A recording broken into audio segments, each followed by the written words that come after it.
So, Caitlin Clark and Sophie Cunningham. Obviously, they are two players who we hope are still playing for the Indiana Fever. However, Sophie Cunningham took a massive shot at Nike today, almost on behalf of Caitlin Clark. That tone shift right there, that's not casual commentary.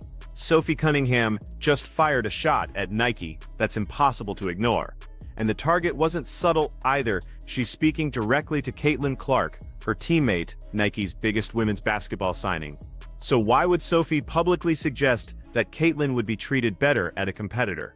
Because this isn't just friendly banter between teammates. Conor McCaffrey has not been shy to talk about Nike not doing anything with Caitlin. But Sophie Cunningham posted a photo of some Adidas sneakers that she had received. And the comments here, KK Timpson, I'm obsessed with these shoes, Aaliyah Boston. If you guys know anything about Aaliyah, don't know if KK signed a shoe brand. Aaliyah is signed by Adidas. However, I think she was saying they were... Here's the context that makes this explosive. Sophie posted a photo of Adidas sneakers she received, and the comments section turned into something Nike's PR team definitely noticed. KK Timpson and Aaliyah Boston, both Adidas athletes, chimed in about their favorite shoes. Standard athlete social media interaction. But then Sophie's response to Caitlin took a sharp turn. She didn't just praise Adidas, she made a direct comparison about treatment, about how athletes are valued. That's not an accident. Her favorite shoes or something. Caitlin Clark, I promise you, they aren't my favorite. Sophie Cunningham, and I promise you, we get treated better at Adidas. That is a shot. Pew pew. Shots fired. Shots fired. At Nike. Reminds me when Caitlin, she thanked Kelsey Plum for Under Armour athlete for the Nike ad. I mean, Kelsey wants to start wearing Nikes again. I promise you, we get treated better at Adidas.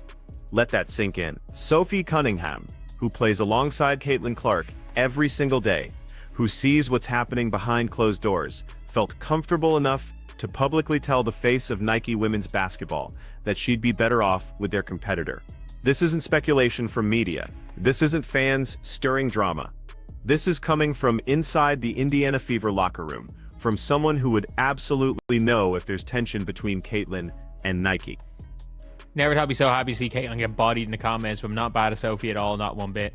So happy to see Sophie on our team. CC definitely is someone like her who's willing to say the truth about everything. Nike, y'all gonna take that. Sophie ain't lie. Well, I'm not saying, Caitlin, if Caitlin was ever gonna leave Nike, it would have happened already. It would have happened already. Caitlin is not leaving. And look at that reaction. He's not dismissing this as meaningless, because everyone who's been paying attention knows there's history here. Conor McCaffrey, Caitlin's boyfriend, has tweeted negative comments about Nike. Not once, but multiple times. Lexi Hull, another Fever teammate, has made similar jabs. This isn't isolated. There's a pattern of people in Caitlin's inner circle expressing frustration with how Nike has handled her brand. When your boyfriend and your teammates are publicly questioning your sponsor, that's not nothing. For her at Nike. And when things weren't going well for her at Nike, fair enough. Like when Nike were ignoring her, when Nike were...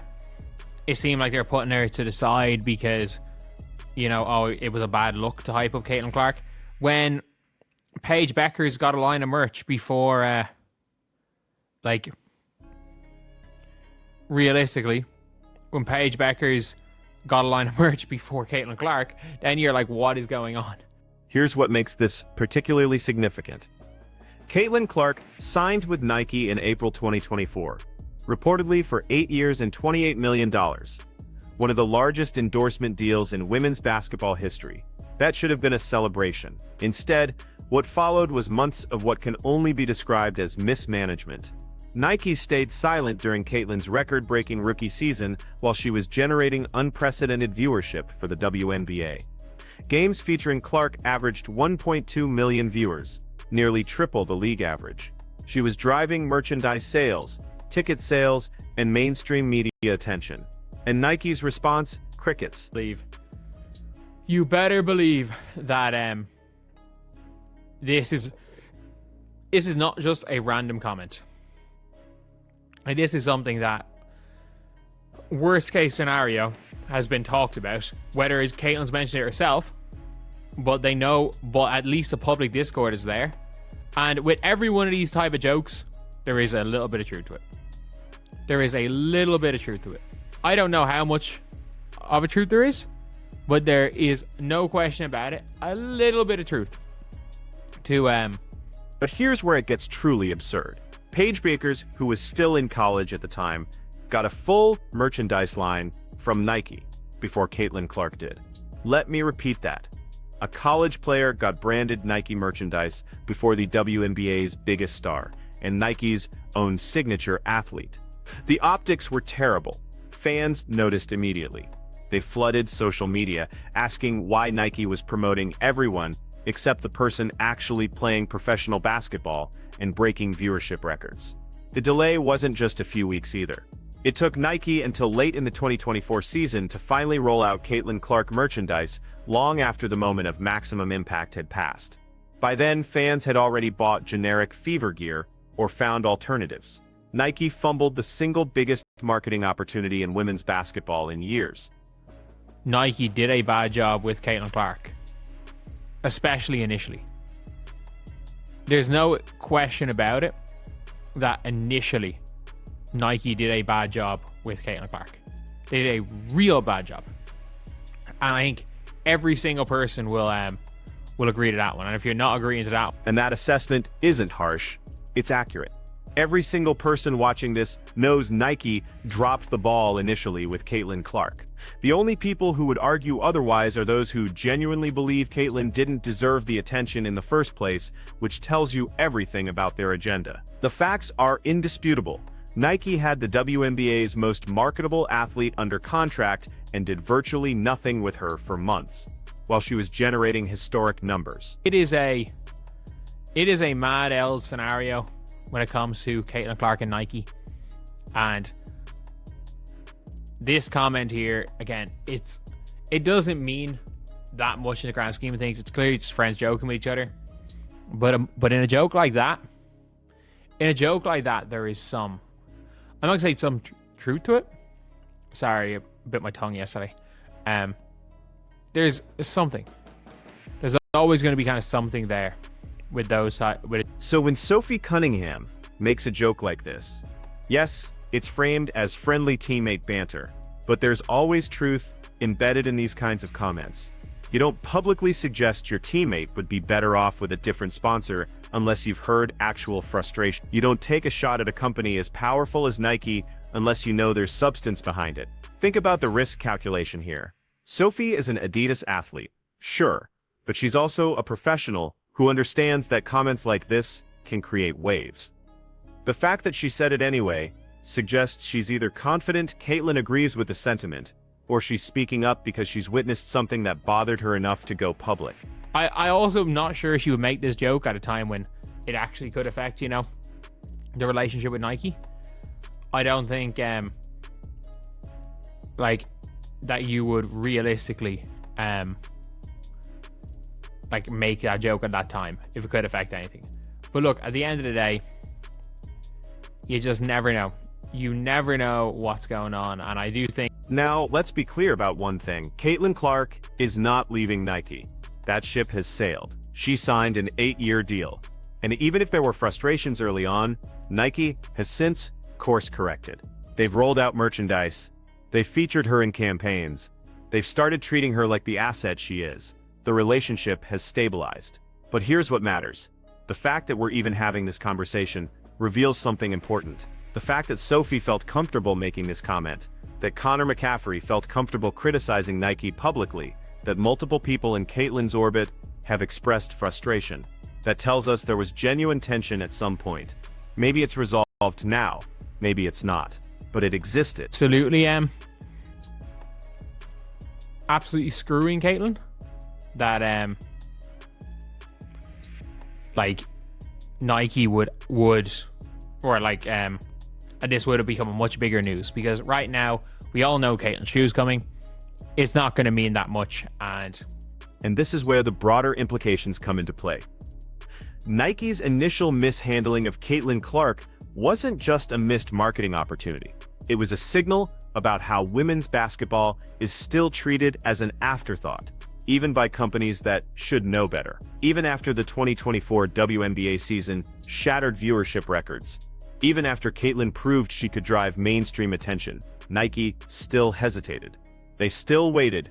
They still played it safe when they should have been aggressive.